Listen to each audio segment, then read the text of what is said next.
안녕하세요. 열정리치입니다. 청약통장 가입자 수가 지난해보다 감소한 것으로 나타났습니다.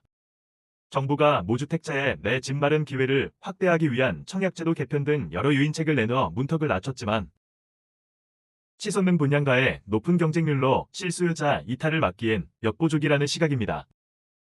3일 한국부동산원 청약홈에 따르면 지난 5월 기준 주택청약 종합저축 가입자 수는 전달 2,556만 3,570명 대비 0.07% 감소한 2,554만 3,804명으로 조사됐습니다. 이는 2020년 11월 2,542만 9,537명 이후 가장 적은 인원입니다. 지난해 5월 2,593만 6,069명과 비교하면 1.51% 줄었고 가입자 수 기준으로 1년 만에 39만 2,265명이 청약통장을 해지했습니다. 정부는 무주택자의 내 집 마련 기회 확대와 저출생 대책의 일환으로 올 들어 청약제도 개편과 규제 완화에 나섰습니다. 청년주택들임 청약통장 제도를 시행해 연소득 기준을 기존 청년 우대형보다 완화했고 이자율도 연 최대 4.3%에서 4.5%로 올렸습니다. 신생아 특별 우선 공급 유형도 신설했습니다.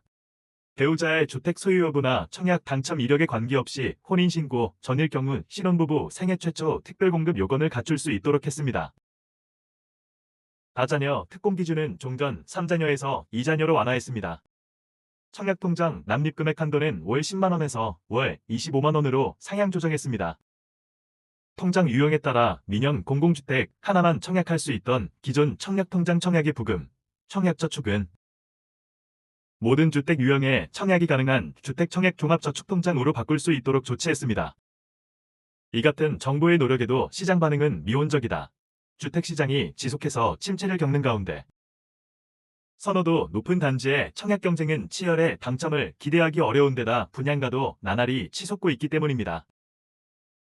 부동산인포가 청약홈의 청약 경쟁률을 분석한 결과 올 상반기 전국 분양시장에서 총 144개 단지 6만 943가구 특별공급 제외가 분양돼 1순위 통장 37만 8,894건이 접수, 평균 경쟁률은 6.2 대 1을 기록했습니다. 서울 분양시장에서는 688가구 모집에 1순위 통장 7만 2천여 건이 몰리며 평균 105.8대 1의 경쟁률을 나타냈습니다. 날로 치솟는 분양가도 실수요자에겐 부담이다.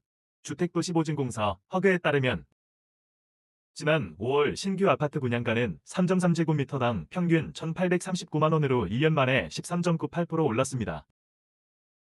서울은 3,862만 9,800만원으로 같은 기간 24.35% 뛰었습니다.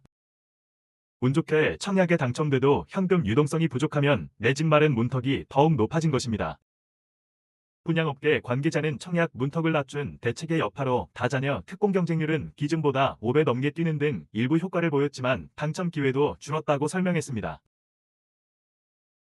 이어 청약통장을 이용하면 시세보다 낮게 아파트를 구입할 수 있던 과거와는 달리 이제는 분양가가 시세보다 더 비싼 상황에 이르렀다며 고금리 대출로 비용 부담마저 커져 청약통장 이탈을 부추기고 있는 만큼 분양가 안정이 시급하다고 강조했습니다.